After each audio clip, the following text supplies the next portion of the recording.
Cuts Wood. Haitian Folktale. Bouki went out to cut wood in the pine forest.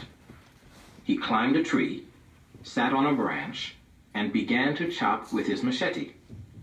A traveler came along and stopped to watch him. "Why, the man said, just look at that. He's sitting on the same branch that he's cutting.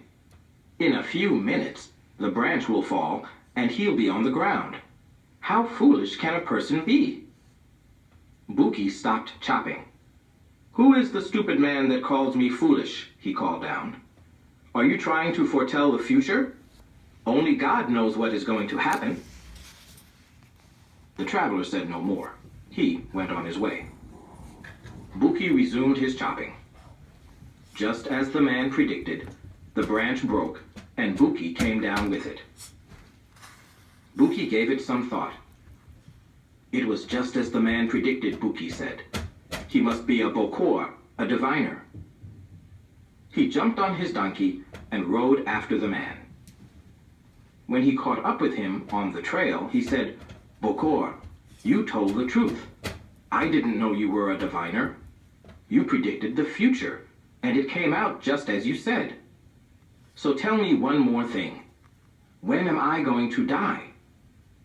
The traveler answered, "Who in his right mind wants to know that?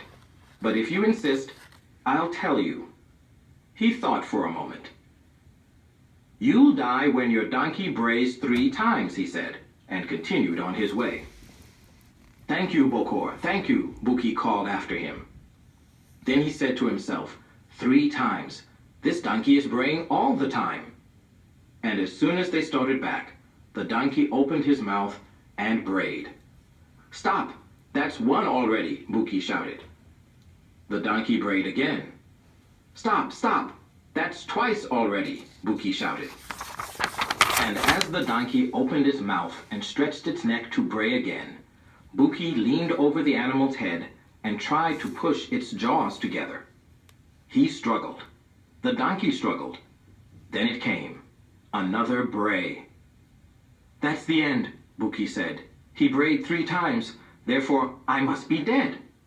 So he fell off the donkey and lay motionless at the side of the trail. He didn't try to get up because dead men lie where they fall. After a while, some farmers came along. "There is Bouki, sleeping on the trail," one of them said.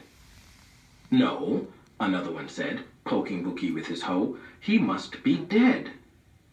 They sat him up, but he fell down again. "Yes," they said, "old Bouki is finished. We'll have to take him home." They picked him up and carried him, feet first, head behind. As they walked, the donkey followed and sniffed at Bouki's face. Bouki sneezed. When the men heard that, they dropped Bouki on the ground and ran. Bouki lay without moving. Some other farmers came along. "Look," they said, "old Bouki is dead." They also picked him up and carried him. After a little while, they stopped. "Which trail goes to Bouki's house?" one of them asked. "That one between the trees," another one said. And another answered, "No, it's straight ahead." They put Bouki on the ground while they argued. "This way," one said. "That way," another said. Finally, without opening his eyes, Bouki moved his arm slowly until it pointed back the way they had come. "It's not proper for the dead to argue," he said, "but all of you are wrong. We passed my trail way back there." The farmers took a quick look at Bouki and began to run. Again, he was alone. No one came. He lay patiently.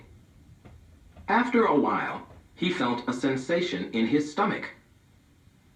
"If I was alive," he thought, "that would mean that I'm hungry. But as I'm dead, I must be mistaken." After a while, he opened one eye slowly.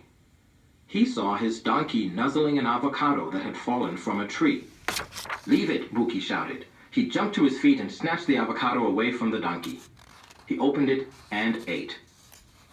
Then he got on his donkey and started home.